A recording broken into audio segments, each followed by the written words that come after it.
Let's begin the process of creating all of our UVs for our little bear model. We want to intelligently unwrap our mesh so that all of this three-dimensional geometry is going to lie flat on a metaphorical two-dimensional tabletop so we can paint on it.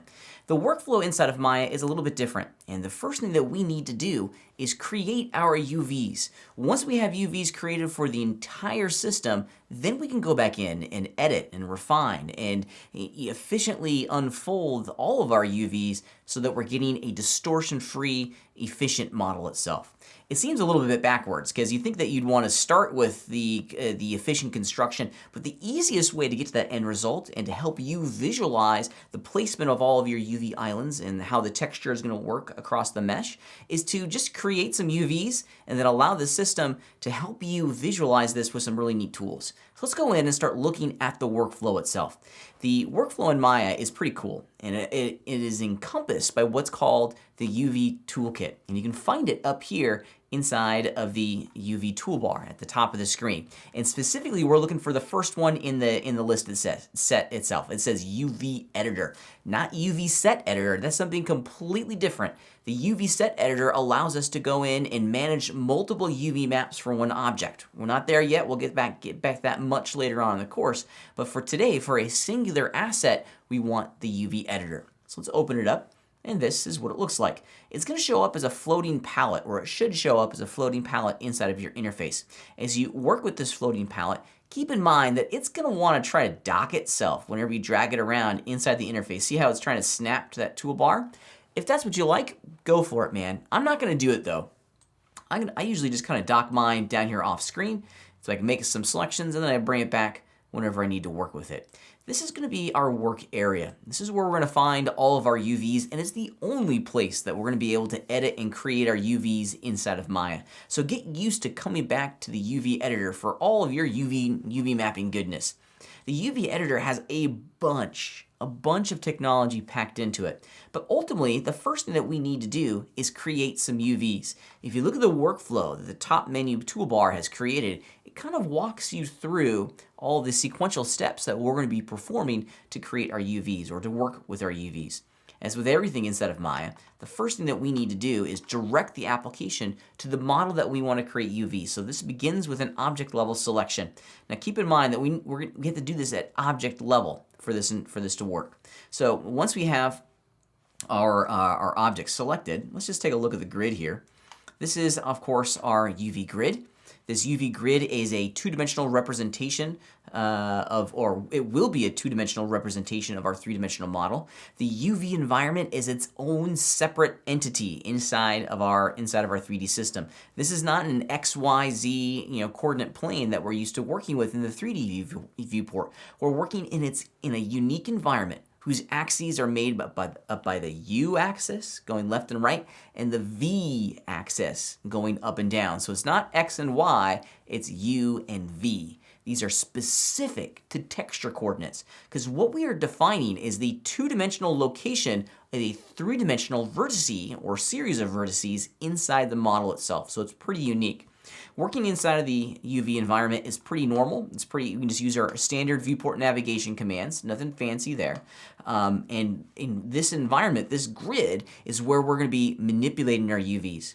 If you don't see anything in here, well, congratulations. You don't have any UVs. This is the only environment that you're ever going to see the 2D representation of our three-dimensional model itself. This is the only place that you're physically going to see the UV islands. Now, with my little bear selected in the background, you can see I don't have anything in here, right? It's a completely blank slate. So the first part of our workflow, after we select it, is to create some UVs. Now, luckily for us, inside the pull-down menus at the top of the screen, we have a whole bunch of really great choices for us to create some UVs. And this is going to sound pretty simple or pretty silly, but the simplest way to get started is just to create some UVs using whatever tool in here that produces UVs. The first kind of creation moment is going to be the most inefficient mesh most inefficient UV map that we could possibly make, and that's by design because we want to be able to take this raw UV information and begin to refine it. And luckily for us, the tools inside of Maya will help us learn and visualize how to refine this raw state into something that's pretty efficient. So I'm going to go in and I'm just going to click on spherical and voila, we have some UVs. If we were to zoom out here a little bit, this is what it looks like. The spherical UV operator is just going to try to take all the polygonal information, and it's going to place it inside of a sphere, and it's going to try to extract its two-dimensional location or its two-dimensional representation based off of that sphere. And if I was just to dock this over here, you can kind of see the sphere. You don't need to make any changes to this because all we're looking for here, the true product of this entire step, are just these guys. These are the UVs. This is what they look like. We now have true texture coordinates for the entirety of the mesh. That's our first step, and this is what it looks like. With UVs inside of our UV editor, let's just take a small little second here to take a little tour of what it is that we're seeing, because now we're working in a unique environment itself. Before we go any further, inside the UV editor, it's important to point out that in the upper right-hand corner here, we have some selection states. This is, of course, our verts. The second one is edges. The third one is faces or polygons. And then these are the most important ones, because this allows us to select individual UVs. And this last one allows us to select what's called a UV island, which is nothing more than a gigantic chunk, a boundary, if you will, and all the UVs within inside of that boundary. So if I go into my UV selection state, I'm just going to use the box selection tool, and you can see that I can select all of our UVs. These are texture coordinates, and we can move and rotate them and do whatever we want to them inside of our UV map. The location of all of these UVs is going to determine how we can texture and what textures are going to go on which areas of our model. Remember, this is like taking our birthday present, unfolding the wrapping paper and putting it flat down on a tabletop, with the idea that we can go in with a marker or a paintbrush and paint a custom wrapping paper design on the paper itself. Okay, so this is what they look like. So UVs, we can select them, we can move, rotate, scale. I mean, we can do pretty much anything we want to them, and at times we are going to have to go in and scale them and continue to work with them. We can also select what's called a UV island, which is just basically one chunk. All these UVs are connected to each other, and I can select all those connected chunks, an island, with this last selection state inside of our editor toolbar, which is pretty neat. Now there's some things inside of this top bar here that I want you to be aware of, because it's going to help your workflow when managing all of these UVs. And they're kind of visualization states for the editor themselves. They have nothing to do with the model itself. All this is really going to do is to help you understand how these UVs are working inside of your scene. This first one allows us to select and to visualize the UVs as they're seen here. They don't fill in the gaps between all the UVs. They just kind of like a wireframe representation, if you will, of the UVs themselves. The second one, and you'll see me using this one often, the second button, starts to break down the islands and colorizes them in a way that makes sense. And you can see the direct impact of that. Now we can see all the separate UV islands and how the UV is going to function on the model itself.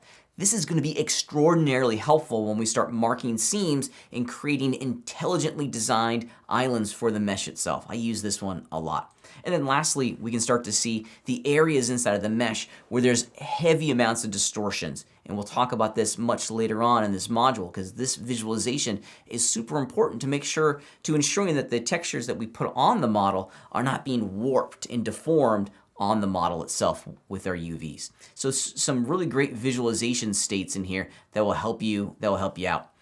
We'll talk about texture borders a little bit more in detail coming up here soon, but this button right here inside the interface is going to turn on our texture borders, and this is another fantastic tool to help us see where our UV seams are inside of the scene itself.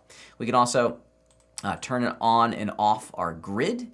And we can also start working with some tools that will allow us to isolate what's been selected, but for the most part, the first row, or the first like 3 or 4 in that row, are the ones that you're going to see me going in and out of as well. While we're in the editor here real fast, it's important to point out that we have a whole bunch of tools and options on the right-hand side. In every sense, this mirrors the structure of our modeling toolkit that we've seen before. We have the right part of our scene. This is where all the tool properties and the tool specifics are going to live. Once we get into packing and defining our textile density, this is going to have an important role in all that we do. So the first part of our workflow is a selection. The second part is opening up the UV toolkit. And the third part is using that selected object to generate our UVs using the create method. Experiment, explore, see what you get. These are not the final finished UVs. This is purely the very first step of a very long workflow in creating our UVs that will hopefully allow us to create some really compelling two-dimensional textures that are going to go on our bear.